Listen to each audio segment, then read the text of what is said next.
Halo, Assalamualaikum. Saat ini kita akan mau menjelaskan tentang bagaimana cara mendebug Odoo ya, terutama untuk file-file Odoo yang berextension Python.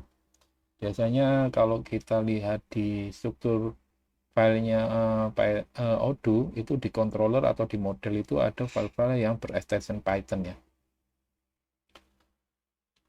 Nah, biasanya extension Python ini kita mau mendebug, pingin tahu variabel sebelumnya itu isinya apa, atau mungkin kalau ada error kita pengen tahu errornya di mana. Nah, itulah fungsinya debug ini sangat membantu. Bagaimana cara mendebug eh, file-file Python yang ada di Odoo ini? Caranya adalah kebetulan saya ini pakai Visual Studio Code ya. Jadi kita ke directory rootnya aplikasi kita. Jadi kita ke terminal dulu. Oh ya, sebelumnya kita harus ke setting Control Shift P ya. Kita select interpreter kita dulu. Kita memakai interpreter yang mana. Biasakan untuk interpreternya itu, misalnya kalau saya pakai Odoo 14, saya bedakan bikin virtual environment sendiri Odoo 14. Kalau di Odoo 13 saya bikin virtual environment sendiri Odoo 13 gitu. Saat ini saya pakai Odoo 14. Nah, di directory root inilah dan di dalam virtual environment inilah kita install satu modul namanya adalah debugpy. Debugpy. Kita install dulu. Kebetulan saya udah install, tapi ini saya coba install lagi ya. Debugpy. Nah, setelah kita install otomatis berarti di virtual environment ini sudah ada namanya debugpy-nya.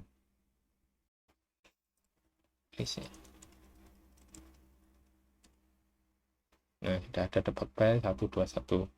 Nah, setelah ada debugpy, kita tambahkan konfigurasi untuk debuggingnya, kita tambahkan konfigurasinya.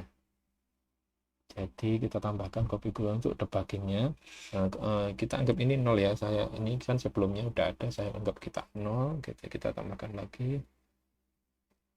Kita hapus semua konfigurasi sebelumnya. Jadi kita add konfigurasi. Nah, pilih Python. Habis itu remote attach.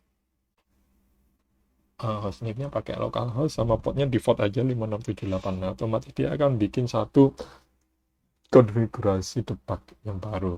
Ini kita save. Kayak gitu aja. Nah, cara debugnya gimana? Kita jalankan dulu script kita seperti biasa, misalnya Python. Kalau di sini caranya adalah kita tambahkan perintah ini, main and debugpy, listennya ke localhost ya, ke port yang tadi ya 5678 ini. Habis itu kita ke directory Odoo bin kita, project Odoo 14 bin. Nah, kebetulan saya pakai konfigurasi, jadi saya tinggal buka aja.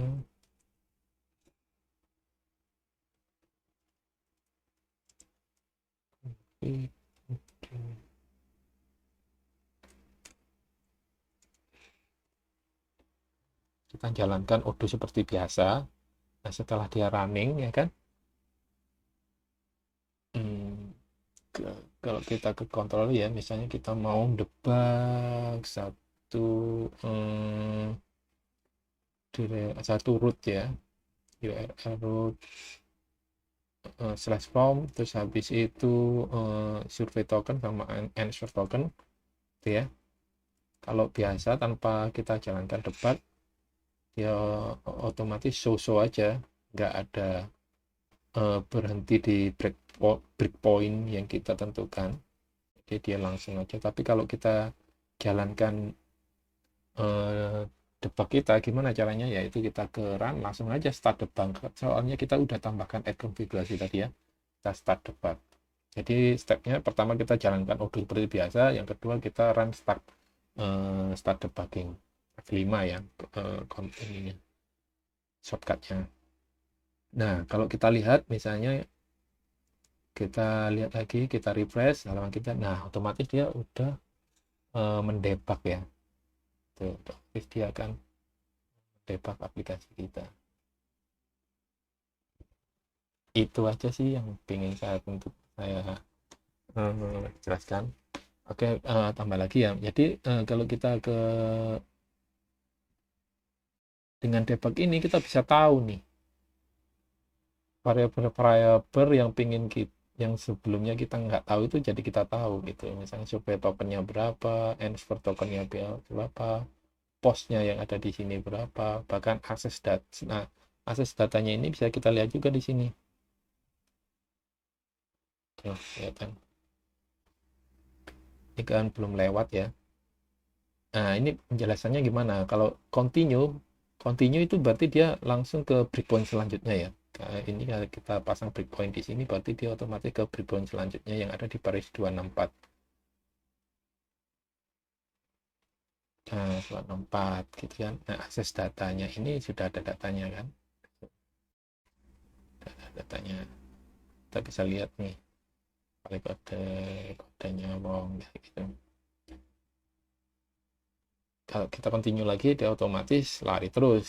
Nah, karena nggak menemukan breakpoint ya dia lari terus. Gitu kan. Kita ulang lagi.